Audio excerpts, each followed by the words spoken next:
Good morning everyone, कैसे हैं आप सभी। Welcome to my YouTube channel Rafael educational hub. Friends, आज है 6 मई 2024। 6 मई की करंट अफेयर से जितने भी इम्पोर्टेंट क्वेश्चन बन सकते थे वो सभी हम आपके लिए इस वीडियो में लेकर आए हैं। यदि आप हमारे चैनल पर नए हैं तो हमारे YouTube channel Rafael educational hub को सब्सक्राइब करें और साथ ही साथ बेल आइकन को भी प्रेस करें, जिससे हमारी नोटिफिकेशन आपको सबसे पहले और समय से प्राप्त हो सके। तो चलिए फ्रेंड्स, स्टार्ट करते हैं आज के क्वेश्चन आंसर्स को। क्वेश्चन नंबर फर्स्ट है, हाल ही में किसको जम्मू कश्मीर के लिए ग्रैपलिंग कमेटी का अध्यक्ष नियुक्त किया गया। तो इस क्वेश्चन का राइट आंसर है option number C, Sania Qadri को नियुक्त किया गया। तो जानते हैं अदर पॉइंट्स। सानिया कादरी को जम्मू कश्मीर के लिए ग्रैपलिंग कमेटी का अध्यक्ष नियुक्त किया गया। उन्हें भारत की ग्रैपलिंग कमेटी के अध्यक्ष शुभम चौधरी की सिफारिश पर नियुक्त किया गया था।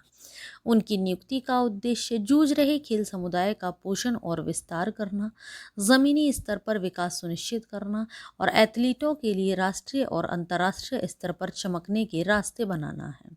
यह जम्मू कश्मीर राज्य में जूझ रहे खेल समुदाय के लिए एक महत्वपूर्ण विकास है।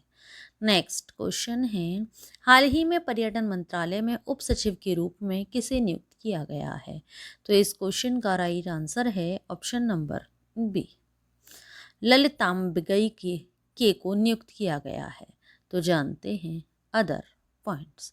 केंद्र सरकार ने पर्यटन मंत्रालय में उप सचिव पद पर ललिताम्बिगई के की नियुक्ति को मंजूरी दे दी है। उन्हें पद का कार्यभार संभालने की तारीख से 4 साल की अवधि के लिए केंद्रीय स्टाफिंग योजना के तहत इस पद पर नियुक्त किया गया है। ललिताम्बिगई 2015 बैच के मणिपुर कैडर के भारतीय प्रशासनिक सेवा अधिकारी हैं। नेक्स्ट क्वेश्चन है, जीएसटी अपीलीय न्यायाधिकरण के प्रमुख कौन बने हैं।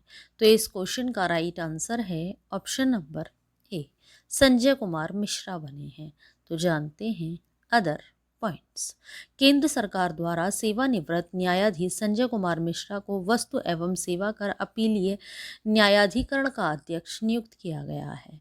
इस कदम का उद्देश्य व्यवसायों से संबंधित विवादों के समाधान को कुशलतापूर्वक सुव्यवस्थित करना है।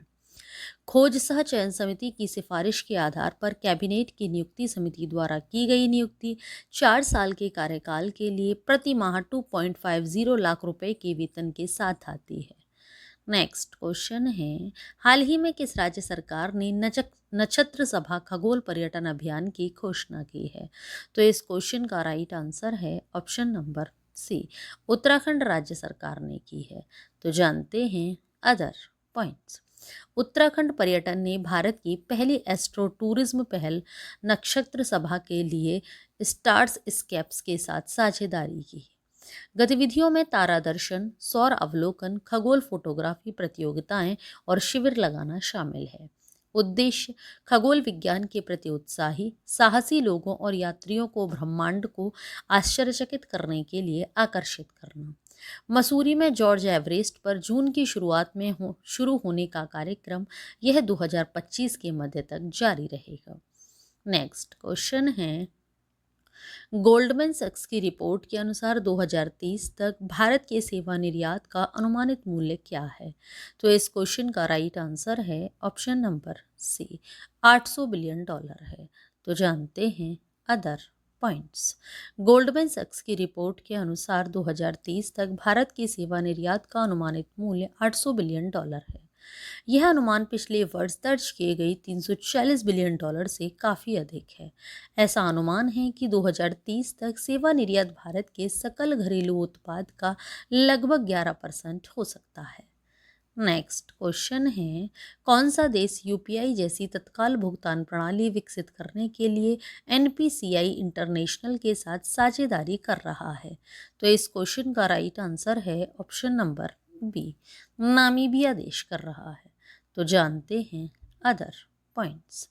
भारतीय राष्ट्रीय भुगतान निगम ने नामीबिया के लिए यूपीआई जैसी त्वरित भुगतान प्रणाली विकसित करने के लिए अपनी विदेशी शाखा और बैंक ऑफ नामीबिया के बीच साझेदारी की घोषणा की है।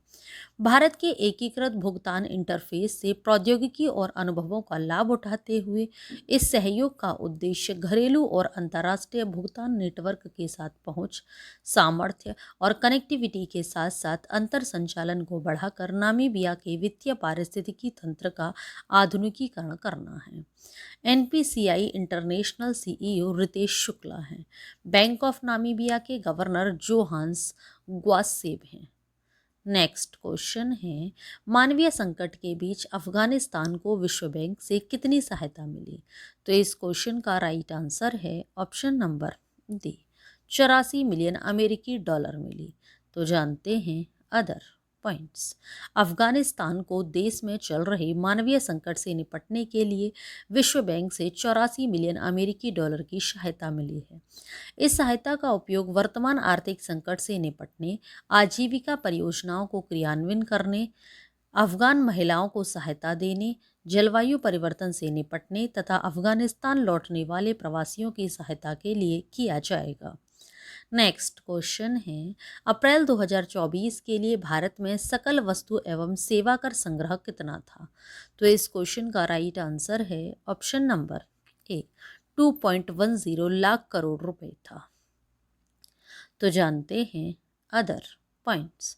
अप्रैल 2024 में वस्तु एवं सेवा कर संग्रह 2.10 लाख करोड़ रुपए के रिकॉर्ड उच्च स्तर पर पहुंच गया, जो साल दर साल 12.4% की उल्लेखनीय वृद्धि दर्शाता है। इस उपलब्धि का श्रेय मजबूत आर्थिक गति, घरेलू लेन देन में वृद्धि तथा उच्च आयात को दिया गया।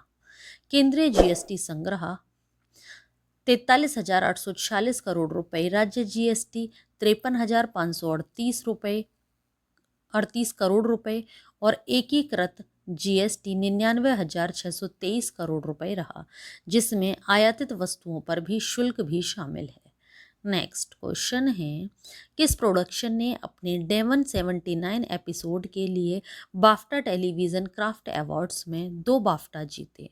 तो इस क्वेश्चन का राइट आंसर है option number C, black mirror ने। तो जानते हैं important points. BAFTA television craft awards ने टेलीविज़न उद्योग के गुमनाम नायकों को सम्मानित किया तथा कैमरे के पीछे की उत्कृष्ट रचनात्मकता, कौशल और शिल्प कौशल को मान्यता दी। ब्लैक मिरर से डेमन 79, यूरोविजन सॉन्ग कॉन्टेस्ट 2023 और सिलो जैसे प्रोडक्शंस ने विभिन्न श्रेणियों में दोहरी जीत हासिल की, जिससे निर्देशन, मनोरंजन, शिल्प और प्रोडक्शन डिज़ाइन में उनके उल्लेखनीय योगदान पर प्रकाश डाला गया। नेक्स्ट क्वेश्चन है, किस देश ने पाकिस्तान के लिए निर्मित 8 हैंगर श्रेणी की पनडुब्बियों में से पहली लॉन्च की? तो इस क्वेश्चन का राइट आंसर है ऑप्शन नंबर ए, चीन देश ने की। तो जानते हैं इम्पोर्टेंट पॉइंट्स। चीन ने द्विपक्षीय सैन्य सहयोग समझौते के तहत पाकिस्तान के लिए 8 हैंगर श्रेणी की पनडुब्बियों में से पहली पनडुब्बी लॉन्च की।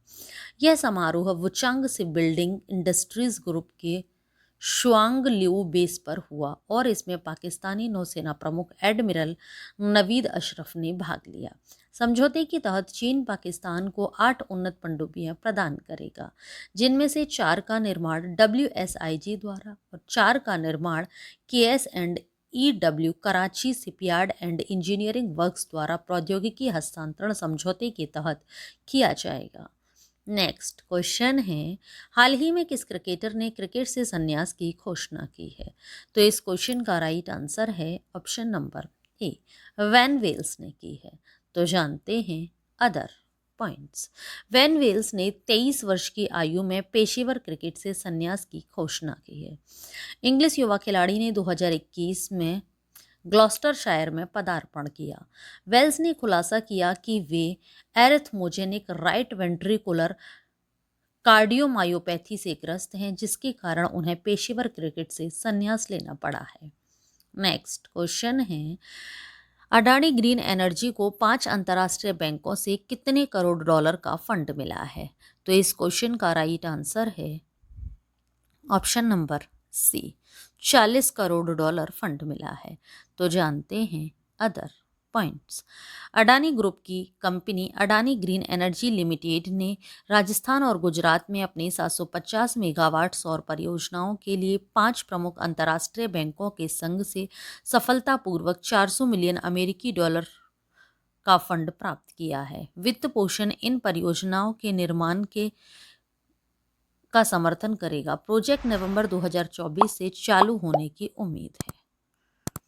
नेक्स्ट क्वेश्चन है, 1 मई 2024 से सभी भारतीय रिमोट सेंसिंग उपग्रह डेटा और उत्पादों के प्रबंधन के लिए कौन सा संगठन जिम्मेदार होगा?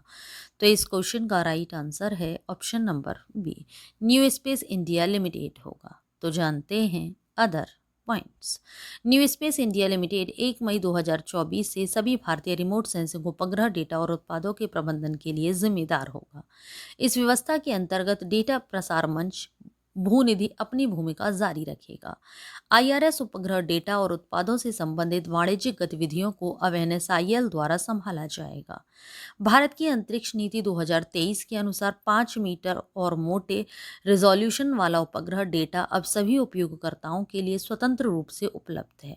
डिजिटल एलिवेशन मॉडल मर्ज किए गए मोजेक्ट और अनुकूलित उत्पादों को छोड़कर 5 मीटर से अधिक महीन डेटा सरकारी संस्थाओं के लिए स्वतंत्र रूप से उपलब्ध होगा और गैर सरकारी संस्थाओं के लिए इसकी कीमत तय की जाएगी। नेक्स्ट क्वेश्चन है, अंतर्राष्ट्रीय जैज दिवस कब मनाया जाता है? तो इस क्वेश्चन का राइट आंसर है ऑप्शन नंबर ए, 30 अप्रैल को मनाया जाता है। यह दिवस क्यों मनाया जाता है, क्या उद्देश्य है, ये पॉइंट्स हम जान लेते हैं। यह दिन मोरक्को के टैंजियर शहर और अफ्रीका में जैज की सांस्कृतिक विरासत को समर्पित है। इतिहास नवंबर 2011 का है, जब यूनेस्को जनरल कॉन्फ्रेंस ने 30 अप्रैल को इस दिन के रूप में घोषित किया था। जैज एक संगीत शैली है जिसकी उत्पत्ति 19वीं सदी के अंत और 20वीं सदी की शुरुआत में न्यू ऑरलियंस, लुइसियाना के अफ्रीकी अमेरिकी समुदायों में हुई थी, जिसकी जड़ें ब्लूज और रैगटाइम में थी। नेक्स्ट क्वेश्चन है, और आज की वीडियो का लास्ट क्वेश्चन भी है, बीजेपी सांसद और पूर्व केंद्रीय मंत्री वी श्रीनिवास प्रसाद का कितने वर्ष की आयु में निधन हो गया? तो इस क्वेश्चन का राइट आंसर है ऑप्शन नंबर बी, 76 वर्ष की आयु में निधन हो गया। तो जानते हैं इनसे related other points. Bharatiya Janata party के सांसद और पूर्व केंद्रीय मंत्री वी श्रीनिवास प्रसाद के निधन के साथ भारतीय राजनीतिक परिदृश्य ने एक अनुभवी नेता को खो दिया। प्रसाद, जिनका 5 दशकों का शानदार करियर था, ने 76 वर्ष की आयु में बेंगलुरु कर्नाटक में अंतिम सांस ली। मैसूर के अशोकपुरम में 6 अगस्त 1947 को जन्मे प्रसाद ने 1974 में अपने राजनीतिक सफर की शुरुआत की, जब उन्होंने निर्दलीय उम्मीदवार के तौर पर विधानसभा चुनाव लड़ा। तो ये था फ्रेंड्स आज का हमारा वीडियो। आप सभी को हमारा वीडियो कैसा लगा हमें नीचे कमेंट बॉक्स में कमेंट करके ज़रूर बताएं। यदि आप सभी को हमारा वीडियो अच्छा लगा हो, यूज़फुल लगा हो, तो हमारे वीडियो को लाइक करें और ज़्यादा से ज़्यादा लोगों को शेयर भी करें। यदि आप सभी लोगों ने करंट अफेयर के प्रीवियस वीडियो नहीं देखे हैं तो नीचे डिस्क्रिप्शन में लिंक दिया हुआ है, आप हमारे दिए हुए लिंक पर क्लिक करके करंट अफेयर के प्रीवियस वीडियो देख सकते हैं। ये वीडियोस आप सभी के लिए हर एग्ज़ाम की दृष्टि से काफ़ी यूज़फुल भी हैं। Thanks for watching video friends.